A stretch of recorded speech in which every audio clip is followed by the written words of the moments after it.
Hi, my name is George Dagnino. I'm the editor of the Peter Dag portfolio.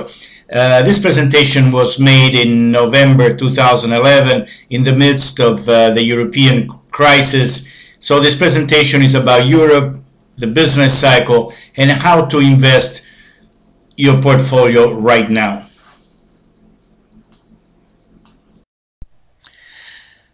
I publish the Peter Dag portfolio twice a month. It's a 20 pages long. We also publish the market update, which is weekly, giving a timing of the stock market. We talk about the global business cycle with our leading indicators, which are published monthly.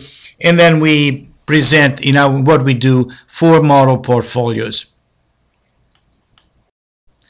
In order to understand what is happening in Europe, one has to understand the idea of productivity. And the best way to explain it is, if you think you are a shoemaker and you make one shoe per day and you sell it for $50, and let's say you invest in some machine, and instead of making one shoe per day, this machine allows you to make 2 shoes per day.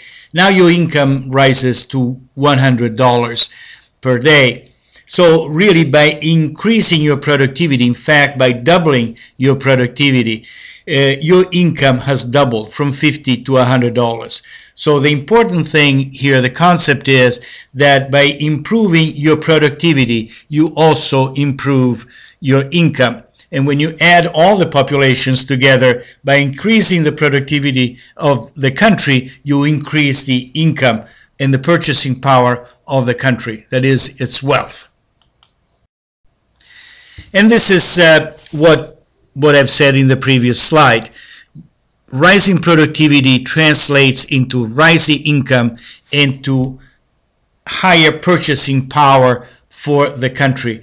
And the bottom line is, productivity is the most important parameter for any country. And I'll show you why. The country with the highest productivity has a competitive advantage relative to the other countries. Why? Because people buy from the most efficient countries. These countries are likely to produce the products that we want, with the quality that we want, for the price that we want. So the highest productivity countries have a definite competitive advantage relative to the less efficient ones. The most successful country is therefore the country that has most competitive industries, because the world will buy the most from them, and therefore that is what makes that country wealthy. How do you know that that country has a lot of industries that are competitive in the world market? They are the most competitive in the world market. Well, is the country that has a strong currency. Why is that? The reason is very simple. Let's take it from the view of an American buyer who wants to buy a German car. What does the American buyer has to do? Well, they have to sell dollars, okay, to buy euros, because the Germans want euros. They don't want dollars. So by selling dollars, they make the dollar weak. By buying euros, when you buy something, the prices, if everybody that buys euros, the euros get stronger. You give the money to the German car manufacturers to buy the car. The outcome, what is the outcome? The outcome is that the dollar weakens and the euro strengthens. So you can see why the more competitive industries Germany has, the more the currency, the German currency, which in a way is the euro, gets stronger. The reason for the European crisis is that countries like Greece, Italy, Spain, or Portugal cannot compete against Germany, because Germany has more competitive industries than they do. And so these countries, Greece and Portugal and Spain, have to borrow in order to survive. The main reason for the European gridlock, for the inefficiencies of countries like Greece, Italy, Spain, Portugal, is that the power structure is concentrated in very few hands. Large capital, banks, government are very closely related. The unions protect workers' rights. They are very, very strong, and if they want, they stop the country.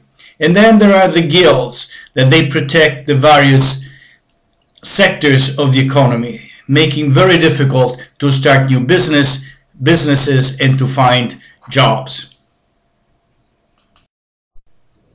Of course, what would be the alternative to what is happening right now? Of course, if Greece had its own currency and central bank, what they would do, they would print money to pay off the debt, and of course they devalue the currency and live their own private dream by basking in inflation.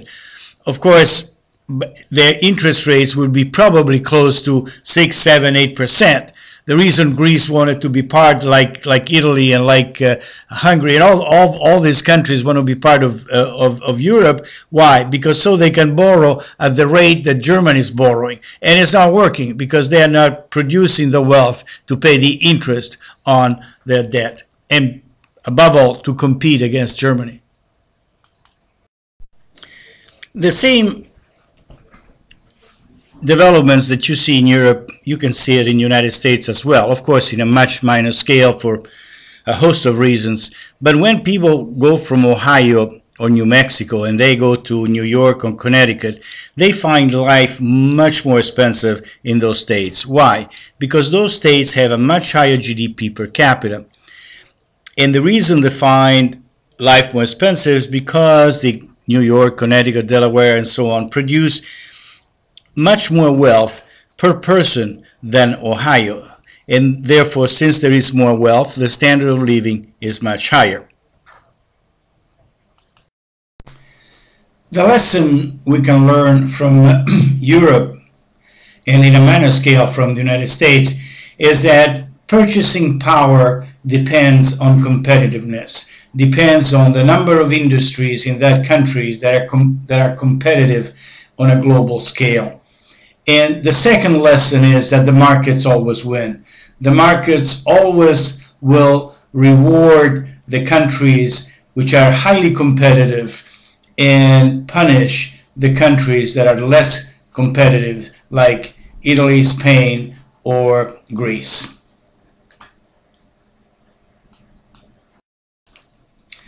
The other lesson that we learn by looking at the European countries is that countries can borrow as much as they want in order to give outlandish benefits to their citizens, to various power groups. However, if the country does not produce the wealth to pay for the interest on the loan, the market eventually will catch up with those countries and will punish them.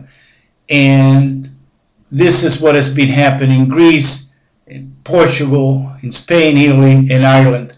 These countries promised a lot to their citizens, and the politicians gave all these benefits to the citizens without realizing that they had to borrow money, and at some point, if the country did not produce the wealth to pay the interest on the loans, the country would go under. And this is exactly what is happening in Europe.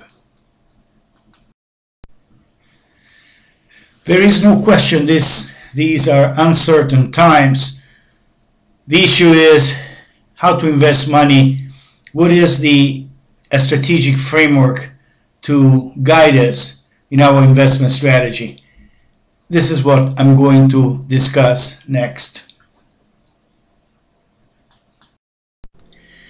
The point of this chart is that there is no long term. There is no investment that is good for the long term. Why? Well, if you notice here, in this period, 1966 to 1982, the market was flat. From 1998 on, the market was flat. The market rose from 1982 to 1998. So the long term does not exist. If that long term investment does not exist, then investors need some other type of framework. This is what I'm going to discuss next. I discussed in other videos on this website what is the business cycle and why and how it works. But for the purpose of this presentation, it's important to notice two basic periods in the business cycle. One is the time when the economy grows above potential, which is the phases 2 and 3. And then the times when the economy grows below potential. It's important to distinguish these two periods because the assets that are attractive during these times when the economy is strong are totally different from the asset classes that are attractive during phases 4 and 1.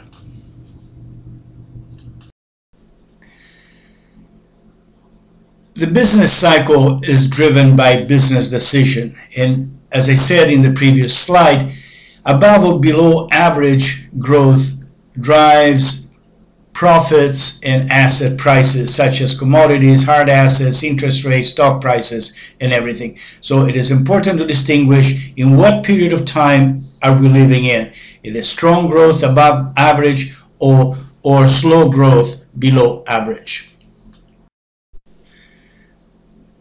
There is no question that we are in a period when the economy is growing below average. And in fact, if you look at the previous graph, we are in phase 4. And what you see in phase 4 is what you see right now. You see lower commodities, you see lower bond yields, you see lower short-term interest rates. The economy is very slow and disappointed with the unemployment rate extremely high and a declining coincident to lag ratio. This is an indicator that tells the economy is more likely to slow down than to accelerate.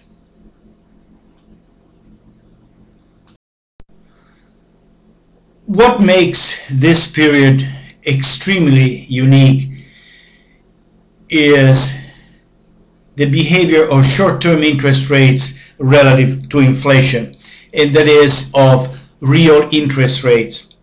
And the reason I'm saying this because this is what is driving commodity prices over the long term. Let me show you what I mean. From 1980, 82 to basically now 2001, short-term interest rates, the red line, was consistently above inflation. In other words, money was expensive relative to inflation. But because of the 2001 recession and the real estate crisis in Europe and so on, you see that interest rates have been consistently below inflation here from 2009, here beginning in 2001, 2002.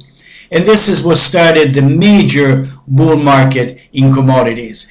And as long as money is cheap, as long as you can borrow at 0% and invest in anything, then commodities, history shows that commodities rise and are going to appreciate.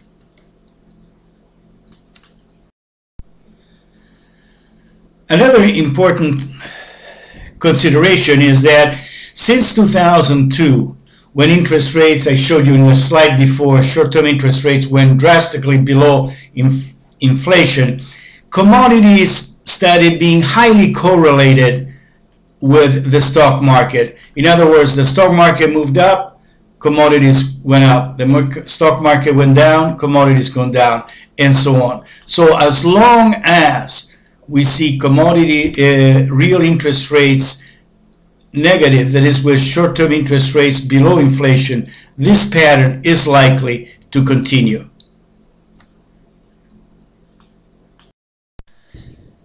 In order to invest and select your investment types, one has to try to understand where is the economy going to go, which direction, it's going to be stronger or weaker. What I use as this leading indicator is the ratio of coincident to lagging indicators. more on this on my website, one of the videos. But the important thing of this indicator is, as you noticed, in May 2007, pointed to a sharp slowdown, which eventually turned out to be a very deep contraction, which ended sometimes in the summer of 2009. But this indicator started turning up way before the upturn in the economy. As of now, which is December 2011, the indicator has peaked in January 2011 and has been heading down ever since. What this indicator is suggesting that the economy is going to slow down and will grow slowly.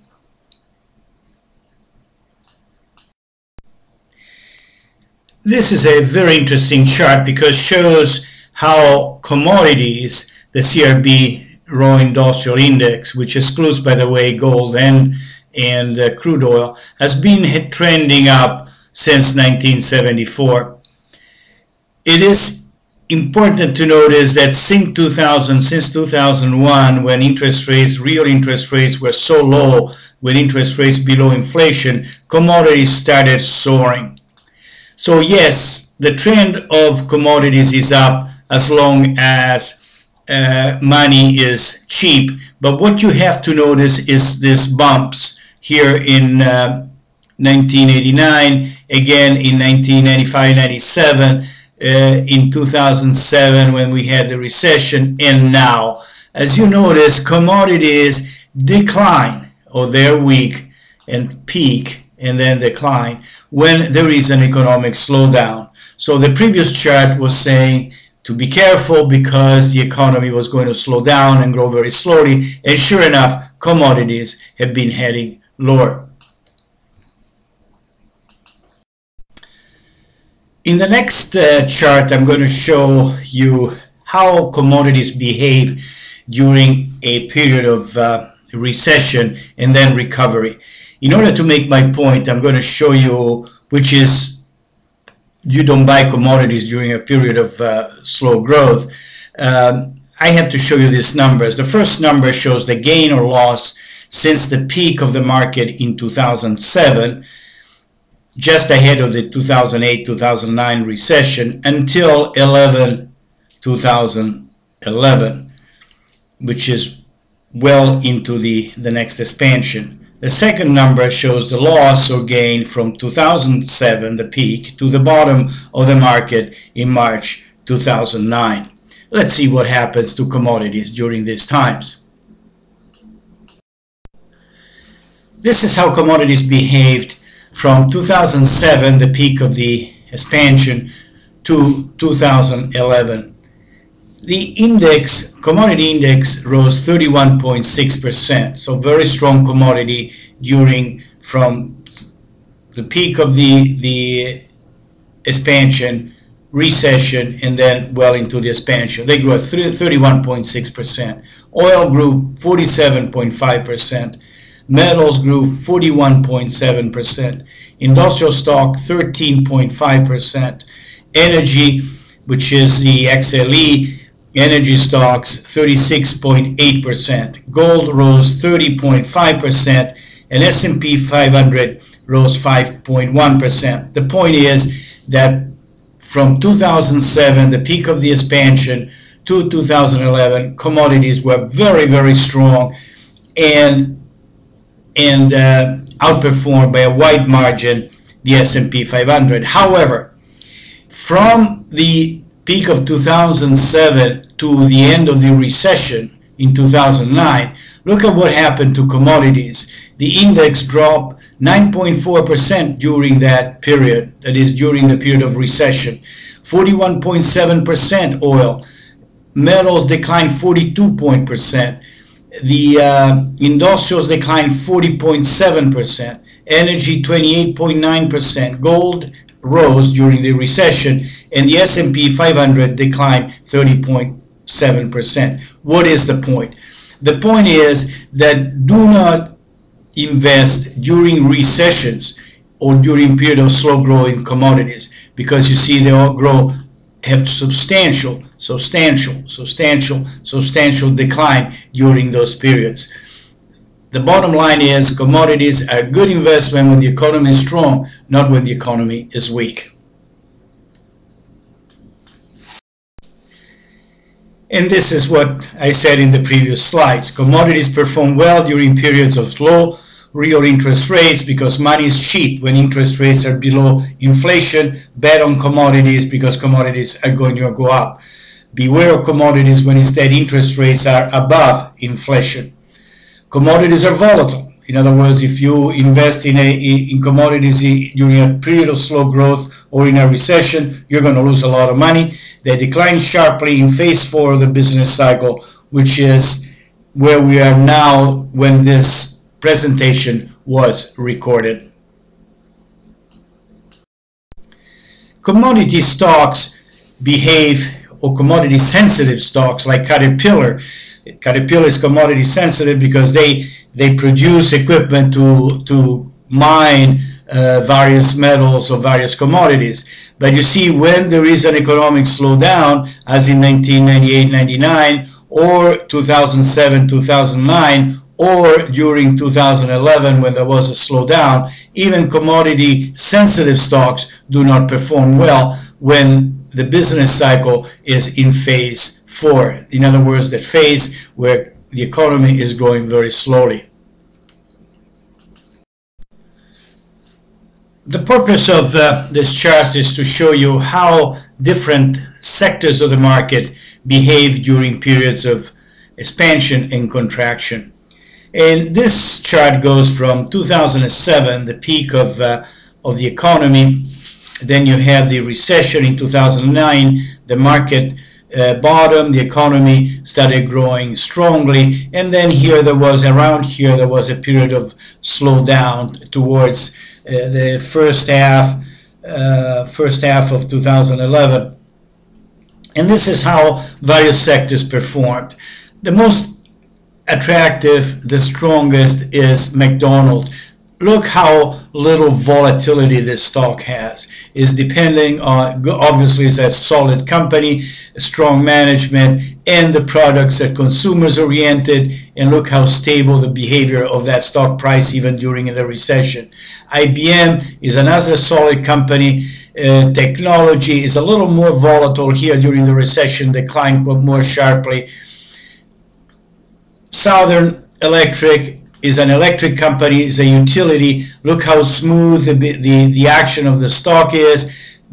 Barely budged during the recession and kept on going nice and strongly during the expansion. Caterpillar is this one. Caterpillar is the stock that is commodity sensitive.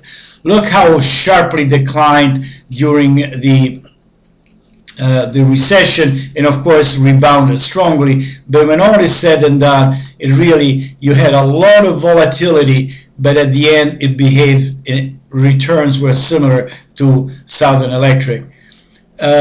This dark line is Fidelity high yield fund, and the high yield have a nice property of providing, if it is a good mutual funds, of providing nice returns and very nice price stability. The worst performer during the period of slowdown, recession, and then expansion has been the S&P 500. So this is quite typical. If you buy during a period of slow growth, then you have to buy stocks that are mostly utilities or solid companies. If you buy stocks that are commodity sensitive, you will find, and your portfolio will experience high volatility. The business cycle ties everything together. In a weak business environment, when the business cycle slows down and the economy grows very slowly, short-term interest rates tend to decline, bond yields tend also to decline, and bond prices to rise, commodities are weak, and stocks in general are weak, except, as I showed you before, very special sector. But all these variables are tied together, as I show in my videos on this website.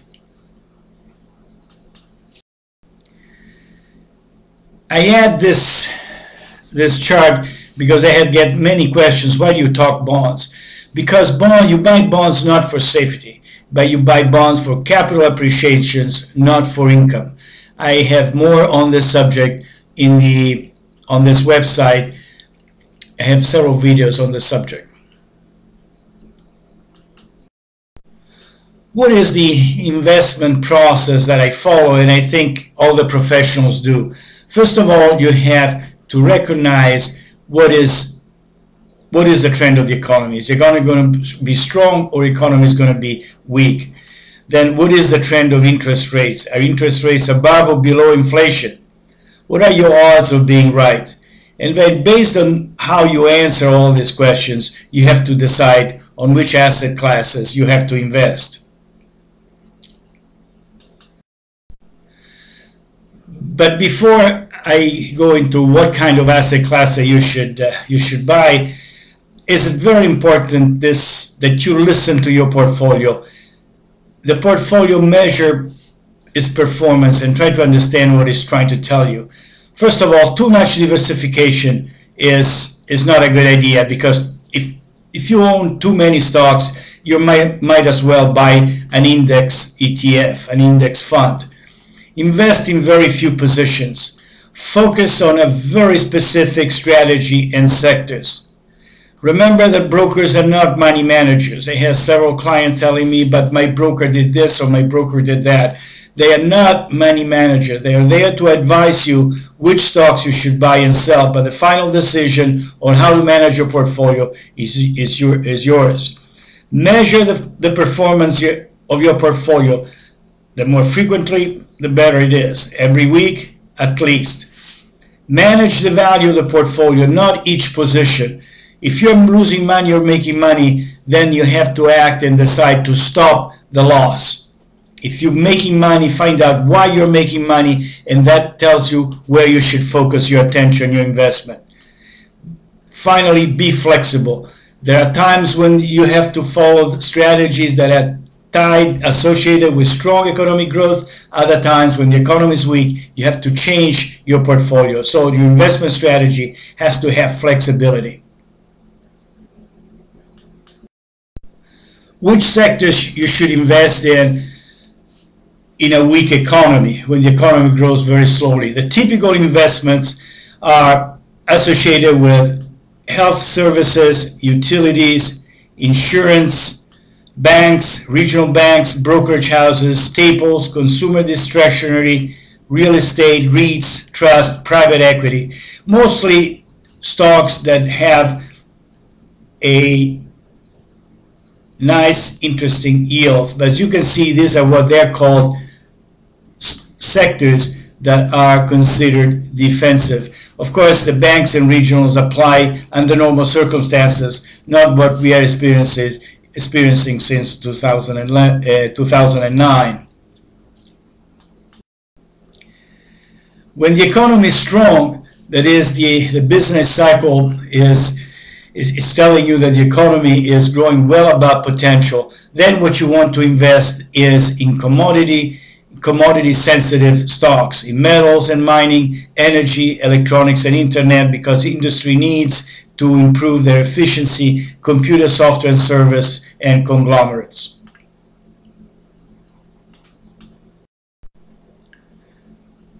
If you're not investing in stocks and you want to invest in ETF, then the ETF sectors for a weak economy or for a strong economy are: for a weak economy, you want to be in financials, in utilities, real estate, junk bonds, corporate bonds, regional banks, discretionary, or staples. In a strong economy, you want to be in ETFs or stocks, for that matter, that are dependent on a strong economy, and they are usually industrials, metals, all commodity sensitive kind of stocks, gold or commodity indices. These are some of my off-the-cuff thoughts that I collected during the many years in this business. One of the most reliable investment strategies is one based in momentum. And the reason is because momentum reflects changes in the economy, management, or market, and they are likely to last for a long time. But of course, you have to watch for a loss of momentum. I call the horse race. Make a chart with many sectors or many stocks, the stocks that you own, and see which one falls off first. Those are the stocks that you have to reduce. Usually a 40-week moving average gives you, on a weekly chart, gives you a good idea where momentum is. Sometimes the market behaves erratically, and you have some cash and you don't know what to do with your cash. Well, one way to use your cash is to hedge your positions, your long positions, by buying SH, which is the short for the stock market. In this way, you reduce the volatility of your portfolio. Can we learn from history? I read a lot about this subject, but no one really knows the outcome of the political, social, or economic decisions. And for this reason, I believe that history is random. And this is the reason why we seem to repeat the same mistakes. We cannot learn from history because our decisions, human decisions, will set the events that are totally independent from what has happened before. One thing that I continuously think about it is, can we trust the expert? Think about all the PhDs, Nobel Prizes, and experts in Washington. Yet this century has been plastered with depressions, recessions, and inflationary periods, wars, and bubbles of all types. Can we trust them? And the answer is clearly no. We know a lot, but somehow we seem to repeat the same mistakes over and over and over again.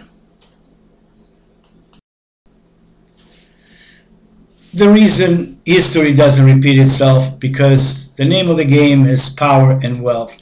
And as people search for power and wealth, they don't really care about the lessons of history. I want to thank you very much for reviewing this presentation. There are many other presentations on this website on similar subject, more educationally based.